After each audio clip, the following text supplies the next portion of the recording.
What is it that your heart is most affectionately seeking? I believe the account in Mark chapter 12 of the widow who gave all that she had to live on is both deeply challenging and deeply encouraging. So let's read it. Mark 12, 41 through 44. Jesus sat down opposite the place where the offerings were put and watched the crowd put their money into the temple treasury.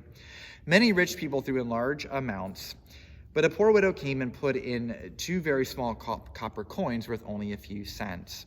Calling his disciples to him, Jesus said, "Truly I tell you, this poor widow has put more into the treasury than all the others. They all gave out of their wealth, but she out of her poverty put in everything she had to live on."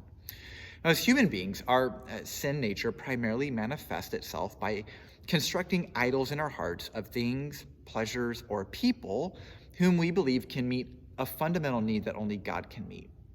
Now, whatever I am unwilling to put on the altar, it reveals what has control of my heart. And whatever has control of our hearts is a significant barrier between us and God. Now, will he take what we put on the altar?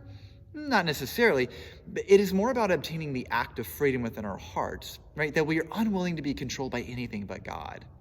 For it is only then that we can truly begin to enjoy his gifts and rightly understand the gifts that he gives.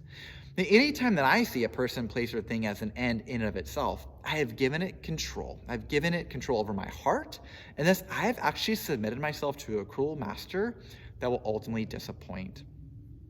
It can often be difficult to see these masters, these idols we have submitted to, because more often than not, the things that we have handed supremacy over to in our hearts are not evil things, but good things we have made ultimate things. And therefore, it's easy to justify these masters. But the good things in life still don't make good masters, nor are they capable of sustaining our hearts.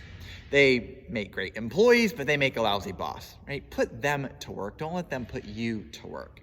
Make them your servant to fulfill God's mission. Don't allow them to make you their servant in order to sabotage God's mission. They make great tools, right, as you keep them in your hands, but they turn to daggers if you keep them in your heart. Right, the widow's two coins were tools she owned, not tools that owned her. Chances are the nudges we feel to relinquish control over aspects of our lives are painful, but gracious invitation from God to experience freedom from those things we have handed power over to. Right, God knows that as we make anything or anyone else our master, that this master will ultimately fail us when we most need it.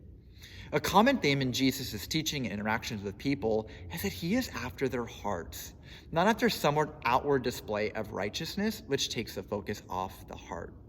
At times, it is even our good deeds or outward displays of righteousness that can actually serve as a smokescreen to divert attention away from Jesus' ask of our entire hearts. Sometimes the more outward displays of righteousness we can display that won't infringe upon the yielding of our hearts, the more it can distract us from what God is really asking for. That's our hearts, our affections, our total allegiance. That is why Jesus said this widow gave more than anyone else. Right? In the rich man's encounter with Jesus earlier in Mark, he uses a smokescreen of all the commandments he kept to divert attention away from the piece of his heart that he has held back. Right? At the end of the day, he is after us. And so I'll leave you with this question. Is there anything that your faith walk would benefit from by putting on the altar?